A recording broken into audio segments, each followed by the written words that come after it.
आप अकरम को कुछ नहीं कहिएगा। मैंने उससे कहा था कि फोन ला के दी थी, लेकिन मुझे मेहर से इम्पोर्टेंट बात करनी थी मम्मी। एंड आई प्रॉमिस अब मैं कॉल पे मेहर से बात नहीं करूंगी, प्लीज। कोई ताल्लुक रहेगा तो कॉल पे भी बातें होंगी ना तुम्हारी। यार जब ताल्लुक ही नहीं रहेगा तो कॉलें कैसे? दस्तखत करो। ये क्या है? खुला की दरख्वास्त। मैंने करी साइन। साइन करो वरना मैं खुद को खत्म कर लूंगा। मम्मी आप क्या कर रही हैं? जुनैरा साइन कर वरना ये छुरी चल जाएगी। मम्मी आपको अल्लाह का वास्ता प्लीज आप ये सब नहीं करें प्लीज। साइन करती है या मैं अपनी जान ले लूं? मैं बता रही हूं, मैं 3 तक गिनती गिनूंगी। बस 1 2। आंटी ये आप क्या कर रही हैं? एक तो तुम क्यों आ जाती हो हमेशा मेरे और मेरी बच्ची के बीच में? आंटी ये सब कुछ करने से कुछ हासिल नहीं होगा, बस जिस्म पर जख्म आएंगे और ये जख्म भरते ही सब कुछ पहले जैसा हो जाएगा।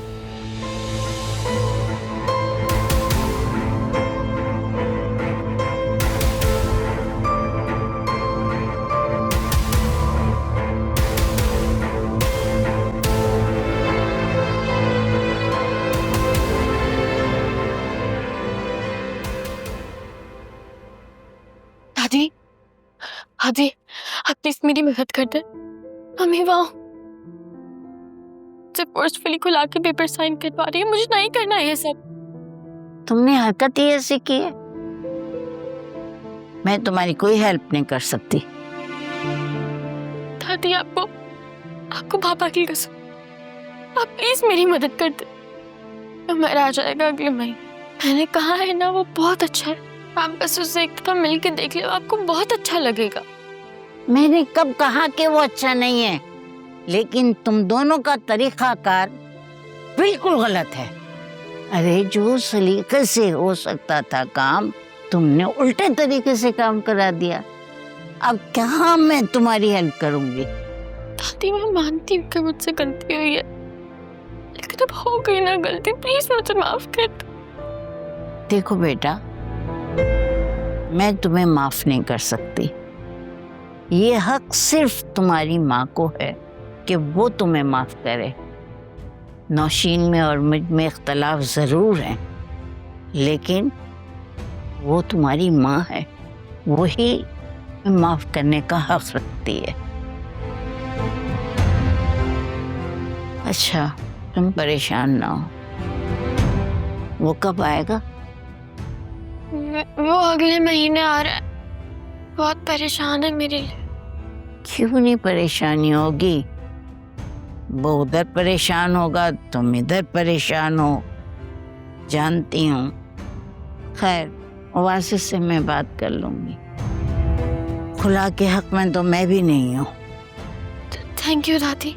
और एक बात सुनो गौर से, तुम्हारी माँ तुम्हें कुछ भी बोले, डांटे, गुस्सा करे, कुछ भी कहे, मगर तुम जबान दराजी नहीं करना।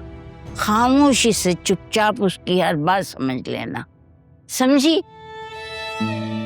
अब जाओ तुम कमरे में।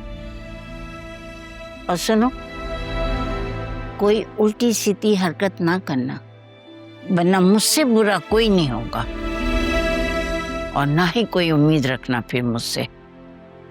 जाओ कमरे में जाओ अपने।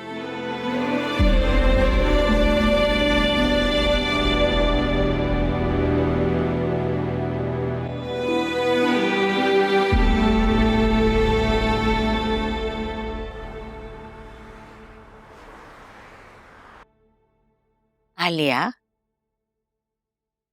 तुमने वासे से बात की? दादी वो तो मेरी बात सुनने को तैयार ही नहीं है, और आप कह रही हैं कि मेरी उनसे बात हुई। दादी आप खुद ही बताएं, इस सब में मेरा क्या कसूर?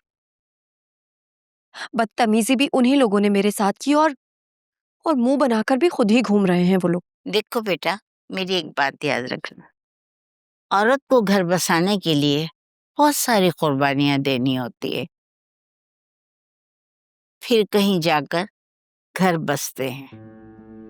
कर तो रही हूं मैं दादी, और कितना करूं? कैसे उन्होंने मुंह फाड़कर कह दिया था कि इसे घर से निकालो, इसे घर से बाहर भेजो। गुस्सा होने का ये मतलब तो नहीं है कि आप कुछ भी कह दें। देखो बेटा, उसकी जगह खुद को रख के सोचो, घर की बेटियां अगर इस तरीके से निकाह कर लें बगैर इजाजत के, तो घर वालों पर क्या बीतता है। कितने लोग कैसी कैसी बातें करते हैं और घर वालों को बर्दाश्त करना पड़ता है। और अभी तो नौशीन का ये आलम है कि चलती हवाओं से लड़ रही है। हाँ तो लड़ती रहे, मैं इसमें उनकी कोई हेल्प नहीं कर सकती, स्पेशली ऐसी सिचुएशन में जहां हर बुरे काम के लिए वो मुझे ब्लेम कर रही हूँ। अरे बेटा, तुम सिर्फ अपने शौहर पर फोकस करो और उसकी नाराजगी को दूर करो। रिश्ते में झुकने का मतलब गलती पे होना नहीं है, बल्कि उससे बहुत ज्यादा प्यार करना है। और मैं बहुत अच्छी तरह जानती हूँ कि तुम वासे से बहुत प्यार करती हो। और मेरा ख्याल ये है बेटा कि तुम अब अपनी फैमिली शुरू कर दो, और तुम मेरी बात देख लेना, सब कुछ ठीक हो जाएगा। जी जी दादी, बस आप दुआ करें।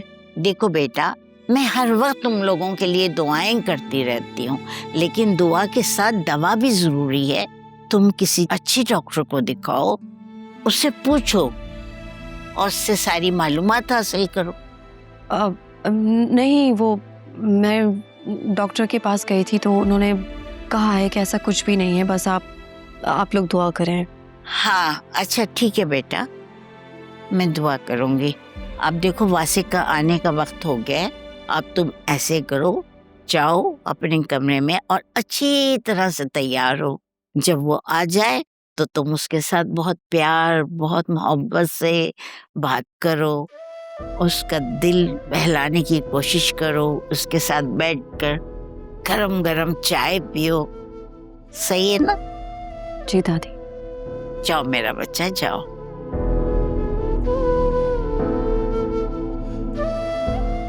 नौशीन ने इस बच्ची पर कितना प्रेशर डाला हुआ है कि ये बच्चे का नाम सुनते ही घबरा गई।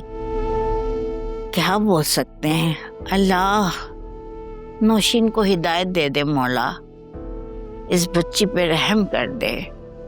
सारे घर में सब लोग आपस में मिलजुल कर प्यार मोहब्बत से रहे मेरे मालिक। आमीन आमीन आमीन। क्या हुआ? तुम्हारी कैद से रिहाई हो गई? दादी ने मम्मी को समझाया है तो उनका गुस्सा थोड़ा सा ठंडा हुआ है, लेकिन अभी भी वो मुझसे बहुत नाराज हैं। नाराजगी वाली बात तो है ना जुनैरा। अब तुम ही मुझे बातें सुनाओगे। बातें नहीं सुना रहा, लेकिन गलत को सही भी नहीं कह सकता। अच्छा सुनो,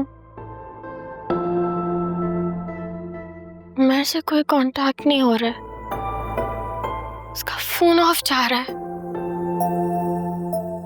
बिजी होगा? ऐसी बात नहीं है, जब वो बिजी होता है तभी मेरे लिए टाइम निकाल लेता है। मुझे बहुत परेशानी हो रही है।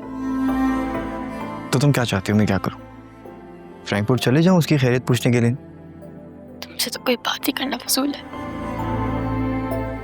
क्या कहा था मैंने? यही तो कहा था, सब बातें सुनाने शुरू हो जाते हैं।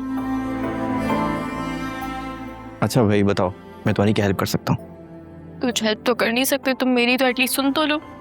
सुनैरा इतनी परेशान क्यों हो रही हो यार? उसका फोन ऑफ हो गया होगा, या क्या पता नेटवर्क इश्यूज हो।